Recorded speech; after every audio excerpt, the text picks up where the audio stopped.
This is the ZX1, an ITX case from IQUNIX, who is typically known for making custom keyboards. Now, this case has been around for a bit now, but I haven't built in it myself and I wanted to check it out. Now, it's around 10.6 liters, which is quite small considering it can fit dual slot GPUs and 240mm AIOs. Let's take a look at the parts that I chose for this build and then see what it's like to put everything together. So later on, we'll talk about this video sponsor Squarespace, but for now, let's get started. All right, for the CPU, I'm going with the AMD Ryzen 7600. Now, this is a low-cost, high-value CPU. It's very affordable, and I think it's a pretty solid choice if your main use is gaming. Now, if you're gonna be using this PC for more advanced rendering, like video rendering or things like that, then you might benefit from a more powerful CPU, like a 7700, or on the Intel side, you could look at something like the i5 13600. But this 7600 will be a solid option for gaming. It's also on the new AM5 platform, so there should be plenty of room for upgradability in the future. Okay, so going with the white theme here, I'm gonna use the MSI B650i Edge. This is a B series motherboard, which is more mid-range, but it's still gonna have everything we would need for a gaming PC for $200 less than the more expensive X670 ITX boards. Now, we still have built-in Wi-Fi 6E, a BIOS flashback button, and a clear CMOS button. It's also got a primary M.2 slot with active cooling, and then there's a secondary slot on the back. Although the little fan on the primary slot can get annoyingly loud, but we can tune that down later in software. So let's lower our CPU down to the socket, matching the arrow on the top right with the arrow on the board. For storage, I'm gonna be using the Samsung 990 Pro.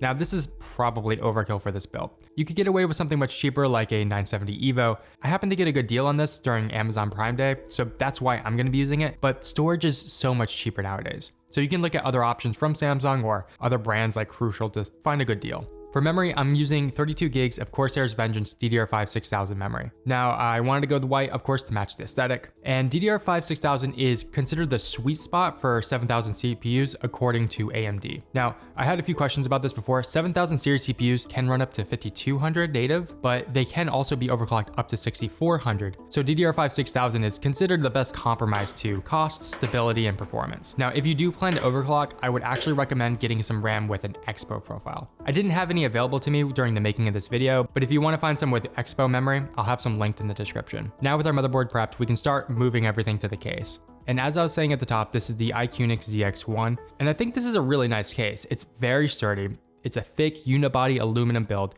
with a really nice finish. I'm actually pretty impressed with the overall build quality here. It does feel very premium. In the accessory box, they include a nice organized plastic case for all of the hardware. I like this attention to detail. It leads to a much better build experience. And they've also included a metal screwdriver with the 3 bits you need for the whole build. So the side panels here are actually held in with magnets, which is pretty clean, but it can be a little bit of a pain to pop the panels off. Now, when it's empty like this, the easiest way is to reach your hand in and then pop them out from the inside. But it can also be a little bit difficult once the whole PC is put together. Then we can remove the radiator bracket, which is on the top, held by 6 screws, along with the power supply bracket, which is held together with 4 screws. Okay, so now we can lower our motherboard into the case and align it with the 4 standoffs, then secure it.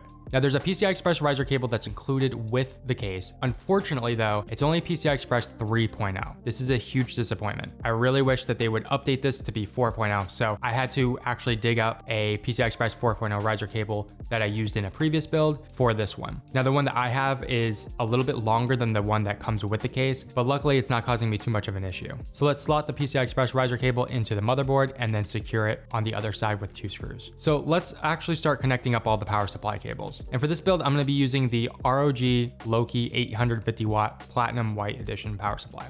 This is a gorgeous power supply with a white and silver finish, which will match the other components perfectly. Now, 850 watts is well more than enough power for the system, and it leaves plenty of headroom for future upgradability. It also includes these really nice white braided power cables. It's got an RGB fan, and it's an 80 plus platinum power supply. So that's actually the highest rating that you can go, so it's super efficient. It also includes a fairly flexible 12 volt high power connector, which is gonna be perfect for the newer 4000 series GPUs, like I'll be using today. Okay, let's grab the power supply bracket from the case and secure it to the power supply unit. Then we can lower it into the case with the bracket attached and install it at the top position. Then I found it easier if you take the bottom panel off so that you can easily plug in the other end of the power cables into the unit. With the power cables out of the way, let's start plugging in these case cables. So that's the front panel connectors, USB 3.0, HD audio, and SATA power. Then we can route those around the power supply unit and up to the top front of the case for later. We can also run our power extension cable through the bottom on the GPU side of the case and up to the power supply unit. But before we continue, I want to take a moment to thank this video sponsor, Squarespace. Building a new website can take a lot of time and effort, but with Squarespace's flexible templates, creating a new website is very simple. You can select from hundreds of available templates and customize it as much as you need to fit your style. Squarespace also allows you to add an online store, so this gives you the ability to track orders and website traffic in the analytics section. You can also create email campaigns, such as newsletters, to send out to all of your subscribers. Even if you're just looking to create an online portfolio, Squarespace is the ideal platform to do it. So whenever you're ready to start your new website, head over to squarespace.com/DevinJohnston to start your free trial today. Squarespace is also offering my subscribers 10% off your first purchase of a website or domain, so just enter the code DevinJohnston at checkout to save. Okay, so now it's time to install the AIO, and not just any AIO is gonna fit in this case. You need to make sure that the CPU block is under 55 millimeters in height. So I tried out the Corsair IQUNIX H100i RGB. That doesn't fit, and neither does the NZXT Kraken Elite 240. Not like you would need one with a screen, but just as an example, not just any AIO is gonna fit in this case. I ended up landing on the Corsair H100i RGB Elite liquid cooler, which is different than the IQLink one that I mentioned earlier. The frustrating thing is that a lot of these manufacturers don't actually put what the height is of their CPU block on their website or in the product description. So I had to try a few to find one that was available to me in white and would work. But after that, installation here is pretty simple. So you can just align the holes on the two fans to the holes on the radiator. Then we can grab the AIO bracket we took out of the case earlier and pass the water block through the pass-through on the bracket, then align it with the holes on the two fans and secure it all together with the included long screws. From there, we can take it, lower it down through the top of the case, and then secure the bracket to the case with the 4 screws. Now, we just need to remove the stock AMD mounting brackets by unscrewing these 4 screws and removing them. Grab the standoffs included with the cooler, then finger tight them to the motherboard. Now the water block has the Intel retention bracket installed by default, so we can swap that out by sliding off the 2 pieces of the retention bracket off the block and then replacing them with the one that fits our socket. Let's lower the water block over the CPU, aligning it with the 4 standoffs, and tighten it in an X pattern with the thumb nuts. Wiring is also not too complicated with this AIO. There's just a single breakout cable that goes out from the pump and then splits off to the CPU fan header, the 2 radiator fans, and then USB. All right, and then the last step here is the GPU, and I'm using the RTX 4070 Aero Edition from Gigabyte. This again follows the white theme of the build, and it just fits perfectly into this case. Something to note is that there's 2 versions of this case. There's a water-cooled and an air-cooled version. The water-cooled version can fit larger GPUs, so you want to keep that in mind when making component choices. The 4070 didn't come out to the warmest reception initially, and that's mostly due to its price to performance.